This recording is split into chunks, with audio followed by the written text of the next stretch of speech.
Hello guys, Radhe Radhe. आज का जो वीडियो हमारा डेडिकेटेड है वो है कि 30 नवंबर को आपको क्या क्या करना है। और इस वीडियो में मैंने कुछ आपको इंपॉर्टेंट टिप्स देने का भी ध्यान रखा है कि आपको कौन कौन सी बातें ध्यान में रखनी होंगी अभी इस समय पर। तो शुरू करते हैं। तो आपको सबसे पहली बात ये है कि 29 तारीख का जो काम बचा है, मतलब आप ये समझिए जैसे 30 तारीख है, 1 तारीख आएगी, तो हर दिन क्या है ना कि आपको 2 घंटे वो निकालने हैं कल के बचे हुए काम के लिए, परसों के लिए नहीं। मतलब आपको एक दिन पहले का काम एक दिन बाद ही कर लेना है। वैसे तो उसी दिन कर लेना है, लेकिन अगर बाई चांस नहीं हो पाता है तो मैंने 2 घंटा 1 घंटा उसके लिए निकाल लीजिए कि मेरे को कल का बचा हुआ काम करना है, ठीक है। तो अब शुरू करते हैं, आपको 30 तारीख को क्या क्या करना है। तो आईओसी में आपको पीरियोडिक टेबल करना है। Periodic table and periodic properties, इसके सारे के सारे नोट्स पढ़ लीजिए आप, ठीक है। पीरियोडिक टेबल और पीरियोडिक प्रॉपर्टीज के नोट्स पढ़ लीजिए। और कोऑर्डिनेशन कंपाउंड्स पढ़ लीजिए, कोऑर्डिनेशन कंपाउंड्स के नोट्स पढ़ लीजिए। और ये सब करते करते हुए ना कि आपको जो जो चीजें जरूरी लगा करें ना, कि आपको ऐसा आपने देखिए, ये तो है नहीं कि आप पहली बार पीवीक्यू लगा रहे हैं, आपके मॉड्यूल में भी रहे होंगे सवाल 2000 मतलब 2021 के, 20 के, 19 के, 22 के।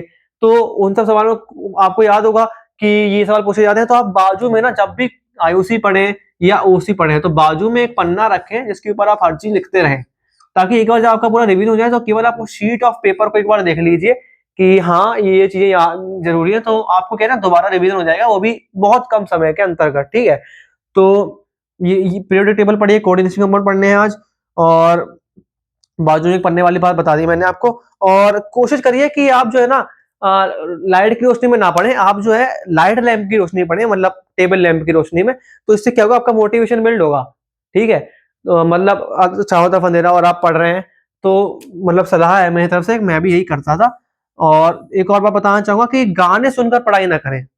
गाने सुनकर पढ़ाई करने से आपको ऐसा लगता है कि आपकी पढ़ाई अच्छी हो रही है, लेकिन ऐसा नहीं होता। पढ़ाई मतलब एफिशिएंसी बहुत कम हो जाती है, आप दिमाग लगाना छोड़ देते हैं। जो चीजें आपको रटने वाली होते हैं केवल वही सवाल कर पाएंगे, जिसमें थोड़ा भी दिमाग लगाना होगा वो सवाल नहीं कर पाएंगे। लेकिन हाँ, मैं एक चीज प्रेफर करूंगा, गाने ना सुने आप, स्टडी ट्यून सुन सकते हैं। मतलब वो ट्यूनिंग आती है ना एक शांत दिमाग वाली, वो ट्यून सुनिए आप, उससे आपका फायदा है। मतलब उसमें दिमाग अच्छा काम करेगा। अगर आपको ऐसा लग रहा है कि अगर मैं गाने नहीं सुनता हूँ तो मेरा दिमाग काम नहीं करता या शांति लगती है मेरे को, तो मैंने ये वाली बात बता दी कि गाने सुनकर पढ़ाई ना करें। आपकी एफिशिएंसी कम हो जाएगी, आपको लगेगा आपको फायदा हो रहा है, लेकिन फायदा नहीं होगा। और एक बात बताना चाहूंगा यहाँ पे कि जितने भी सोशल मीडिया ऐप हैं जो आपको डिस्ट्रैक्ट कर रहे हैं, उनको मतलब हाइड करने की बजाय सीधा डिलीट मार दीजिए, सीधा डिलीट। अभी कुछ भी डिस्ट्रैक्शन नहीं होना चाहिए, ठीक है। तो ये बात भी बता दी मैंने आपको।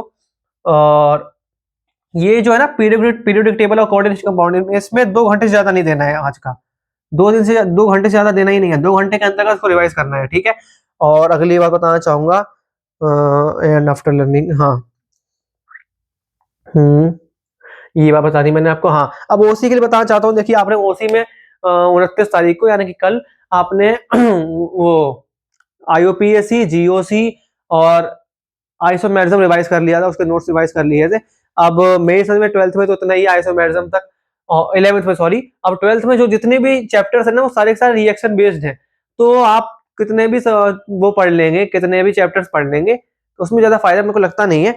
तो उसमें क्या है ना, केवल रिएक्शन ही रिएक्शन आती है। तो एक वीडियो में बनाऊंगा, एक या दो से तीन वीडियो के अंतर्गत मैं 12th की सारी रिएक्शन कवर कर दूंगा, कि सारी रिएक्शन। और ये फायदा इसलिए है क्योंकि जेई मेंस में ना कॉन्सेप्ट बहुत कम आते हैं, बहुत कम प्रोबेबिलिटी है कि वो रिएक्शन के अंदर मैकेनिज्म से कुछ सवाल उठा के पूछ ले।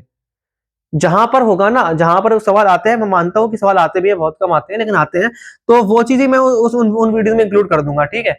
तो 12th के लिए मैंने कहा मैं वीडियो बनाऊंगा, उसमें जो जो चीजें जहां पर रिएक्शन के अंदर से सवाल आते हैं वो चीज भी इंक्लूड कर दूंगा, और सारी रिएक्शन इंक्लूड कर दूंगा। तो ये मैंने बता दिया, ठीक है। तो इसको काट देते हैं, ये मैंने बता दिया और ये भी मैंने बता दिया। और कुछ कुछ मतलब नॉन रिएक्शन वाले चैप्टर भी है, जैसे बायोमोलिक्यूल हो गया, जो कि बहुत जरूरी चैप्टर है, उसके उसके पर भी मतलब उसको भी कवर करना है अपन को। लेकिन 30 तारीख का काम बता रहा हूँ मैं, तो अभी नहीं पढ़ना बायोमोलिक्यूल को। और ठीक है, ये बात भी बतानी मैंने आपको बता दी, ये बात भी मैंने आपको बता दी। और पीसी पर आ जाते हैं। पीसी में क्या करना है आपको, रेडॉक्स रेडॉक्स रेडॉक्स आयोनिक और इलेक्ट्रोकेमिस्ट्री, इन तीन चीजों के आपको नोट्स पढ़ने हैं। और बीच बीच में अगर कोई सवाल आ रहा है तो पहले एक बार उस सवाल को करिए, देखिए कि कैसे किया है, और फिर उसी सवाल को ढाक दीजिए और खुद सॉल्व करिए। आपको ऐसा लगेगा कि आपसे सवाल हो जाएगा, लेकिन आपसे सवाल ज्यादा प्रोबेबिलिटी है अगर आप सीधे सीधे पढ़ते पढ़ते चल रहे हैं तो नहीं होगा। मतलब आप देख रहे हैं कि आप खुद ही सवाल देख रहे हैं, फिर दोबारा जब ट्राई कर रहे हैं तो वो सवाल नहीं हो रहा, तो आप एक बार देखिए और फिर खुद उसको ट्राई करिए, मतलब उसको डाकते हुए कि आपको वो सॉल्यूशन ना दिखे। तो रेडॉक्स, आयनिक और इलेक्ट्रोकेमिस्ट्री कुछ इस तरीके से रिवाइज करना है अपन को पीसी का। और कल का काम खत्म कर रहे हैं, मैंने बताया था 29 तारीख का, कल के लिए 2 घंटे में दे दूंगा, मिलेंगे आपको 12 घंटे में से, जिसमें 2 घंटे के अंतर्गत आपको 29 तारीख का बचा हुआ काम कंप्लीट करना है। ठीक है, तो ये पीसी हो गया। और do all the notes question in PC मैंने बता दिया मैंने आपको। और कुछ चैप्टर बचते हैं बता दिए मैंने आपको। बाद में सारे पीवाईक्यू करेंगे किसके, लेकिन ये हो गए इसके। हाँ, अब आ जाते हैं फिजिक्स के ऊपर।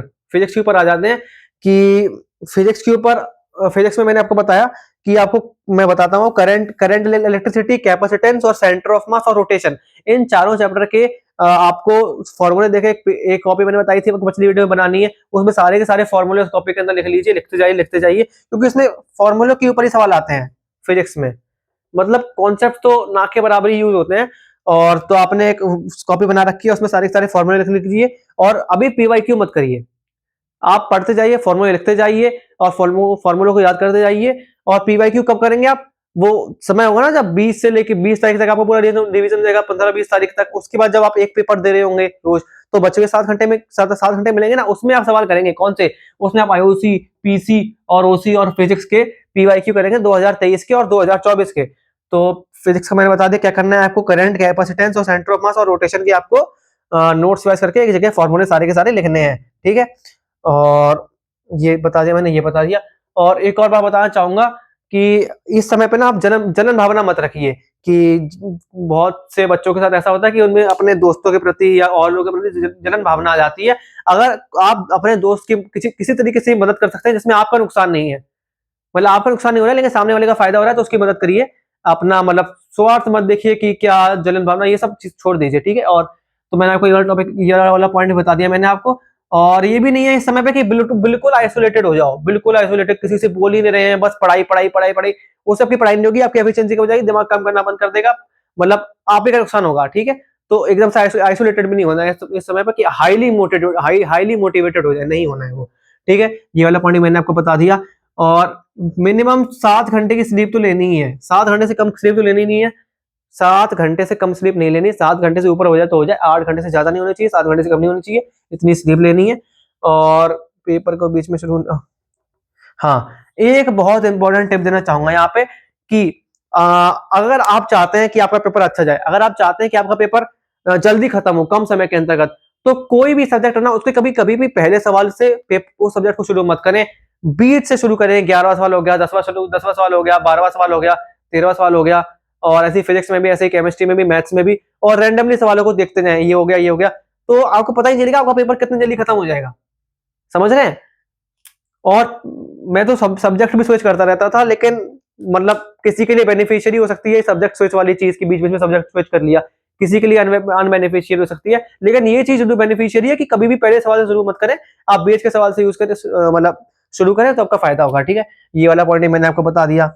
मतलब ऑर्डर को तोड़ें, मतलब क्वेश्चन पेपर के ऑर्डर को तोड़ें, अपना ऑर्डर बनाएं सवालों को सॉल्व करने का। ठीक है, पेपर जल्दी सॉल्व होगा इस तरीके से, ये वाली बात भी मैंने आपको बता दी।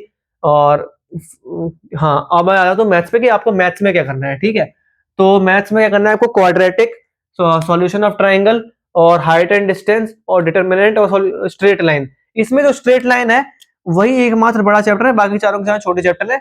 और तो आपको स्ट्रेट लाइन का क्या करना है ना, सारे के सारे फॉर्मूले एक बार देख लेने हैं, शिफ्टिंग ऑफ ओरिजिन, और क्या ट्रांसफॉर्मेशन ऑफ एक्सिस, और वो पोलराइजेशन, इन सब के एक बार आपको फॉर्मूले देख लेने हैं। और फिर आपको सीधा कूद जाना है 2023 के और 2024 के पीवाईक्यू के ऊपर। ठीक है, 2023 के और 2024 के पीवाईक्यू, और इसको 2023 के 2024 के मिला के, और इन सब चैप्टर्स के पीवाईक्यू को 5 घंटे से ज्यादा समय देना है। 5 घंटे के अंतर्गत आपको सारे के सारे पीवाईक्यू करने हैं। ठीक है, और एक और टिप देना चाहूंगा यहाँ पे, ये नहीं कि आप एक सवाल किया सीधा उसका पीछे पढ़ने पलटे और आंसर देखने लगे कि आंसर क्या है, सही है या नहीं।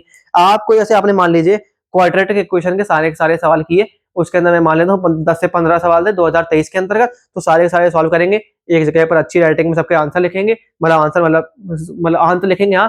और उसके बाद जब 40 साल हो गए फिर आप देखेंगे हाँ ये सही था, ये गलत था, ये सही, ये सही, ये सही, ये सही, ये गलत। फिर आप नंबर एवेल्यूएट करेंगे, परसेंटेज एवेल्यूएट करेंगे, तो आपको अच्छी ज्यादा खुशी मिलेगी और वो चीज फायदेमंद भी है। एक एक सवाल करने के बाद उसका आंसर देखने से नुकसान होगा, कोई फायदा नहीं होगा, टाइमर बच जाएगा। ठीक है, तो ये बात मैंने आपको बता दी कि ठीक है, एक चैप्टर के बाद सबके फॉर्मूले एक जगह लिखे जाएंगे, आपको पता भी नहीं चलेगा। ठीक है, फिजिक्स में। और ये बात मैंने आपको बता दी, ये 2 घंटे वाली बात बता दी कि आपको कल का काम आज ही खत्म करना है। अब यहाँ पर भी ये नहीं कि आप बैकलॉग बनाना शुरू कर दें, ये चीज बताई थी अब ये चीज भी करना है, ये चीज भी करना है, बैकलॉग बनाना बिल्कुल शुरू मत करें।